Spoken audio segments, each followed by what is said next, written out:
হঠাৎ করে ইহান বাবুকে নিয়ে চলে আসলাম হচ্ছে মেট্রো রেলে। মেট্রো রেলে ইহান বাবু চড়ার খুব ইচ্ছা ছিল। তো সে হচ্ছে খুব যত্ন সহকারে খুব ভালোভাবে একে একে উপরে উঠতেছে, বাট ভয় পাচ্ছিল। কারণ হচ্ছে সে এটাই তার প্রথম মেট্রো রেল ভ্রমণ।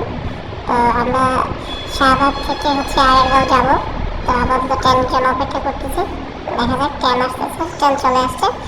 এখন যেহেতু আমরা ট্রেনের সিট পাইনি, তো দাঁড়িয়ে দাঁড়িয়ে যাচ্ছি। তো ইহান বাবু খুবই এক্সাইটেড ছিল, কারণ হচ্ছে তার রোডের প্রথম হচ্ছে মেট্রো রেলে চড়া, এবং হচ্ছে বারবার সে দেখতেছিল এবং বলতেছিল যে ট্রেন নাকি ম্যাজিক, ট্রেন কথা বলে, এটা বলতেছিল। তো আমরা মোটামুটি এখন নেমে গেছি। তো এখন রাত হয়ে গেছে বেসিক্যালি, যেহেতু আমরা বিকালবেলা চলেছিলাম। তো এখন আমরা মেট্রো থেকে বের হয়ে যাব উত্তরা কোচের। ধন্যবাদ সবাইকে।